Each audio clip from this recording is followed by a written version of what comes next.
Congress party के कार्यकर्ता का मूड कैसा है? नहीं नहीं नहीं, सुनाई नहीं दिया मुझे। कैसा है मूड आपका?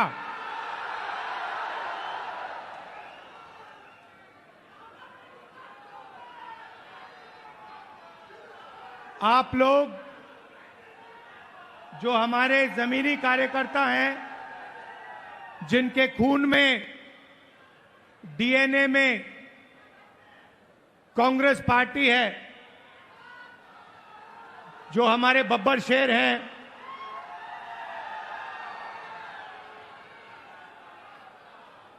आप ओडिशा की जो जनता है उनकी रक्षा करते हो। ओडिशा की सरकार का सिर्फ एक काम है, ओडिशा का जो धन है उसको ओडिशा की गरीब जनता से चोरी करने का काम है। आपकी सरकार सिर्फ यही करती है। पहले बीजेडी की सरकार ये करती आई, अब बीजेपी की सरकार यही काम कर रही है। एक तरफ ओडिशा की गरीब जनता, दलित, आदिवासी, पिछड़ा वर्ग, कमजोर लोग, किसान, मजदूर, और दूसरी तरफ 5-6 अरबपति और बीजेपी की सरकार। ये लड़ाई हो रही है और इस लड़ाई में कांग्रेस पार्टी का कार्यकर्ता जो है वो ही इस लड़ाई को ओडिशा के, वो ही इस लड़ाई को ओडिशा की जनता के साथ मिलकर जीत सकता है और कोई नहीं जीत सकता है। भाइयों और बहनों, बीजेपी पूरे देश में संविधान पर आक्रमण कर रही है।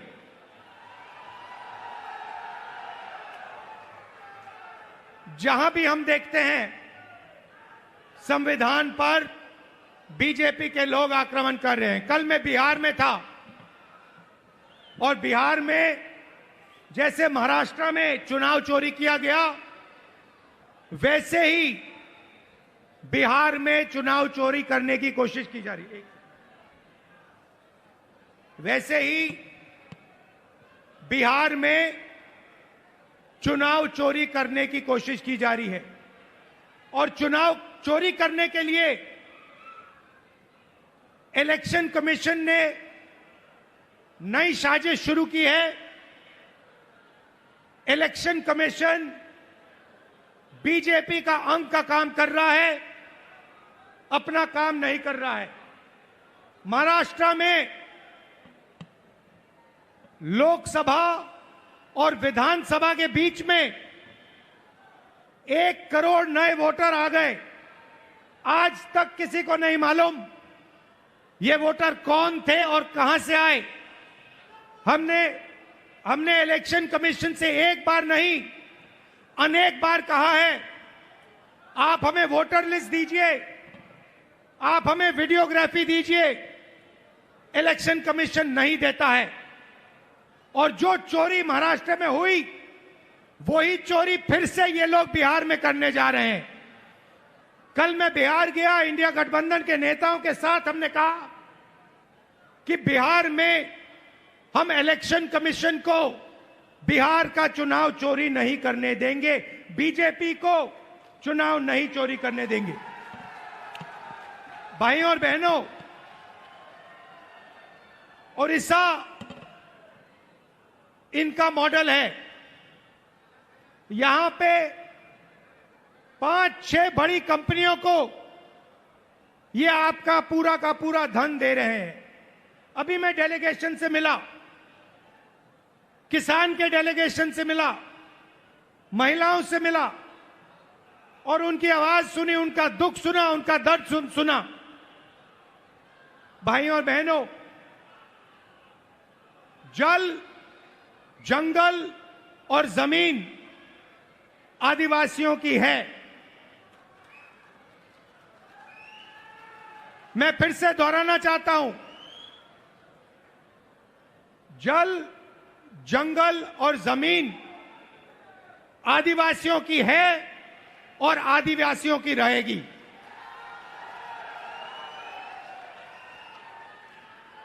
यहां पे आदिवासियों को बिना पूछे जमीन से हटा दिया जाता है, पेसा कानून लागू नहीं किया जाता है, आदिवासियों को पट्टा नहीं दिया जाता है। ये जमीन उनकी है, जल उनका है, जंगल उनका है, और कांग्रेस पार्टी पेसा कानून लाई, ट्राइबल बिल लाई, और इन कानूनों को हम लागू करके दिखाएंगे और आदिवासियों को उनकी जमीन वापस दिलवाएंगे। विकास भाइयों और बहनों, विकास 2-3% के लिए नहीं होता है। विकास 2-3 अरबपतियों के लिए नहीं किया जाता है। विकास उड़ीसा की जनता के लिए किया जाना चाहिए, गरीब लोगों के लिए किया जाना चाहिए, किसानों के लिए किया जाना चाहिए। यहां की सरकार 24 घंटा आपका धन, आपका जंगल, आपकी जमीन आपसे छीनती है, आपको जमीन से हटा देती है, आपको सही मुआवजा नहीं देती है, आपको धमकाती है, आपको डराती है। और मैं यहां स्टेज से कहना चाहता हूं, हमारे आदिवासी भाई हो, हमारे किसान हो, हमारे मजदूर हो, जिन पर भी सरकार आक्रमण कर रही है, जिनके खिलाफ अत्याचार हो रहा है, उनके साथ कांग्रेस पार्टी के सारे नेता खड़े मिलेंगे। मैं खड़ा मिलूंगा। और मैं आपसे कह रहा हूं कि जो आपका पट्टा है वो आपको कांग्रेस पार्टी दिलाएगी। अंत में कांग्रेस पार्टी ये काम करेगी। नरेंद्र मोदी जी एक नई योजना लाए थे। पूरे देश में उन्होंने फसल बीमा योजना, एक नई योजना लागू की थी। उन्होंने कहा था कि जब किसानों को मुश्किल होगी, तूफान, ओले से उनका नुकसान होगा, तो ये नई योजना उनकी मदद करेगी। और उन्होंने क्या किया? उन्होंने आपसे पैसा लिया, गरीब जनता से, गरीब किसानों से पैसा लिया, प्रधानमंत्री बीमा योजना के लिए सरकारों से पैसा लिया, सेंट्रल गवर्नमेंट से पैसा लिया, और वो पैसा उन्होंने उन्हीं 3-4 बड़ी कंपनियों को दिलवाया। आज सच्चाई ये है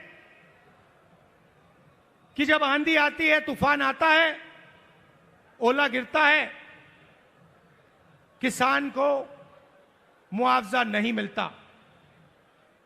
हजारों करोड़ रुपए नरेंद्र मोदी जी ने किसानों का पैसा, स्टेट सरकारों का पैसा, यूनियन दिल्ली की सरकार का पैसा उठाकर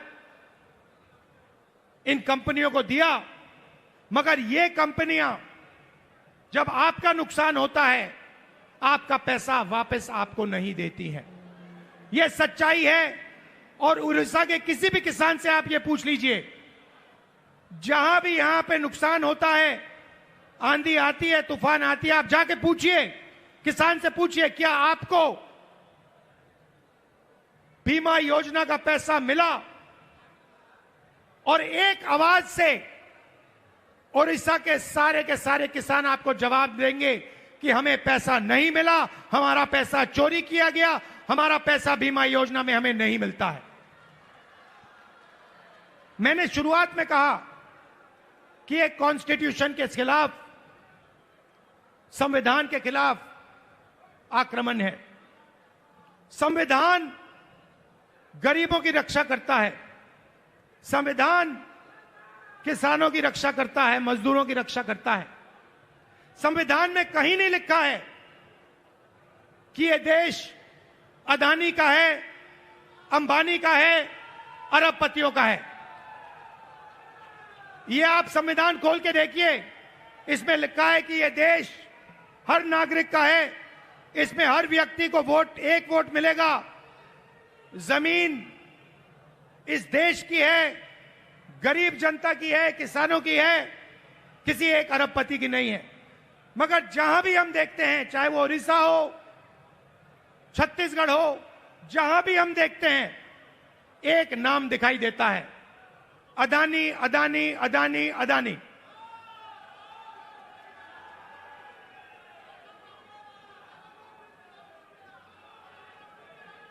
मतलब अदानी जी उड़ीसा की सरकार चलाते हैं, अदानी नरेंद्र मोदी को चलाता है। और जब उड़ीसा में जगन्नाथ यात्रा निकलती है, आप सोचिए रथ निकलता है, जगन्नाथ यात्रा का रथ निकलता है, लाखों लोग उसको देखते हैं, उसके पीछे चलते हैं, और फिर एक ड्रामा होता है, रथ को अदानी जी और उनके परिवार के लिए रोका जाता है। इससे आपको उड़ीसा की सरकार के बारे में सब कुछ समझ आ जाएगा। ये उड़ीसा की सरकार नहीं है, ये आपकी सरकार नहीं है, ये अदानी जैसे 5-6 अरबपतियों की सरकार है। और इसका लक्ष्य आपकी जमीन, आपका जंगल, आपके भविष्य को चोरी करने का है। मैं आपसे पूछना चाहता हूं, आपकी सरकार ने उड़ीसा के युवाओं के लिए कितना रोजगार पैदा किया है?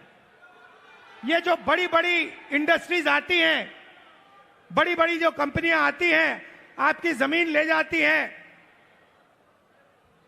आपका धन ले जाती हैं, आपकी जो नेचुरल वेल्थ ले जाती है। मैं आपसे पूछना चाहता हूं, ये आपके कितने लोगों को रोजगार देती है? आप मुझे बताओ। आपका रोजगार खत्म करती हैं, छोटे बिजनेसेस को, छोटी कंपनियों को, स्मॉल मीडियम बिजनेसेस को खत्म करती हैं, और फिर आपकी जमीन, आपका धन, आपका जंगल, आपका जल उठा के ले जाती है। और एक नई बात शुरू हुई है, उड़ीसा में 40,000 से ज्यादा महिलाएं गायब हो गई हैं। आज तक नहीं मालूम कि ये महिलाएं कहां गईं।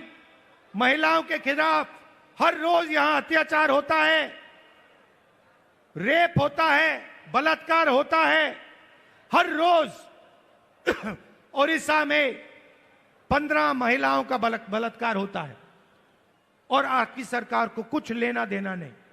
आपकी सरकार सिर्फ 24 घंटे आपका खून चूसती है, आपकी जमीन छीनती है। ना उनको महिलाओं से कुछ लेना देना, ना उनको रोजगार दिलवाना है, ना उनको युवाओं से कुछ लेना देना है। इसीलिए हम यहां आए हैं, और मैं आपको मैसेज देना चाहता हूं कि चाहे मैं हूं, या कांग्रेस प्रेसिडेंट हो, या कांग्रेस पार्टी के कोई भी नेता हो, हम यहां आपके साथ खड़े हैं। जब भी आपको मुझे बुलाना हो, जहां भी आपको मुझे ले जाना हो, मैं इस सरकार के खिलाफ लड़ना चाहता हूं, और इस सरकार को यहां से हटाना चाहता हूं। एक बात मैंने भक्तचरण दास जी को कही, तेलंगाना में हमने जाति जनगणना करवाया है। तेलंगाना में जाति जनगणना ने कमाल कर दिया है, क्योंकि जाति जनगणना ने तेलंगाना के हर नागरिक को समझा दिया है कि तेलंगाना में कितने लोग कौन से वर्ग के हैं, ओबीसी कितने हैं, अति पिछड़े वर्ग के कितने लोग हैं, दलित कितने हैं, आदिवासी कितने हैं, गरीब जनरल कास्ट के कितने लोग हैं। एक प्रकार से तेलंगाना सरकार ने तेलंगाना का एक्सरे किया है, और तेलंगाना की सरकार को अब मालूम है कि कितना धन किसके हाथ में है, कौन किसके पास क्या है, कितनी आबादी किसकी है। और मैं ये ओडिशा की जनता से भी कहना चाहता हूं, देखिए यहां पर हमें पता लगाना है दलित कितने हैं, आदिवासी कितने हैं, पिछड़े वर्ग के लोग कितने हैं, गरीब जनरल कास्ट के लोग कितने हैं। क्योंकि हम चाहते हैं कि सरकार में, इकोनॉमी में, विकास में सबको भागीदारी मिले। आज ओडिशा के पिछड़े लोगों को, दलितों को, आदिवासियों को ना सरकार में जगह मिलती है, ना कॉर्पोरेट में जगह मिलती है, ना ब्यूरोक्रेसी में जगह मिलती है। ये जो 5-6 कंपनियां आप पर राज कर रही है, मैं आपसे पूछना चाहता हूं, इनके मालिकों में कितने पिछड़े वर्ग के लोग हैं? इनकी मैनेजमेंट में कितने पिछड़े लोग के वर्ग हैं? कितने दलित हैं? कितने आदिवासी हैं? कितने गरीब जनरल कास्ट के लोग हैं? आपको एक नहीं मिलेगा। इसीलिए मैंने भक्तचरण दास जी से, लालू जी से कहा है कि पूरा दम लगा के आप ओडिशा की जनता को समझाइए कि सबसे पहला काम जाति जनगणना है, और अगर हमें ओडिशा में बदलाव लाना है तो जाति जनगणना हमारा औजार है। क्योंकि जाति जनगणना से दलितों को, पिछड़ों को, आदिवासियों को, गरीब जनरल कास्ट के लोगों को अपनी सच्ची शक्ति समझ आएगी। और जिस दिन इनको अपनी सच्ची शक्ति समझ आ गई, उस दिन ये सरकार को गिरा के फेंक देंगे। भाइयों और बहनों, आखिरी बात मैं कहना चाहता हूं, बीजेपी की सरकार ने ड्राइवर्स एसोसिएशन और यूनियन से पर पूरा दबाव डाला कि वो इस मीटिंग का समर्थन नहीं किए। उन्होंने पूरा दबाव डाला, धमकाया और डराया ड्राइवर यूनियन को, एसोसिएशन को, कि यहां पे इस मीटिंग में कांग्रेस पार्टी का समर्थन न कीजिए और इस मीटिंग को डिसरप्ट करने में मदद कीजिए। और मैं यूनियन को और एसोसिएशन को धन्यवाद करना चाहता हूं कि आपने इस मीटिंग का समर्थन किया। और मैं इस स्टेज से कहना चाहता हूं कि सरकार को ड्राइवर एसोसिएशन और यूनियन की आवाज सुननी चाहिए और जो उनकी जेन्युइन डिमांड है उन्हें पूरा करना चाहिए। एक बार फिर मैं आप सबका दिल से धन्यवाद करना चाहता हूं। आप यहां आए, इतनी गर्मी में आए और आपने इतनी प्यार से मेरी बात सुनी। कांग्रेस पार्टी के कार्यकर्ता से कहना चाहता हूं, देखो आप लोग बब्बर शेर हो, आपको किसी से नहीं डरना है। आप टाइगर हो, आपको किसी से नहीं डरना है। आप आगे बढ़ो, आपके खून में कांग्रेस पार्टी की विचारधारा है, गांधी जी की विचारधारा है, संविधान की विचारधारा है। जाओ, लड़ो और इस सरकार को बदलो। धन्यवाद, नमस्कार, जय हिंद।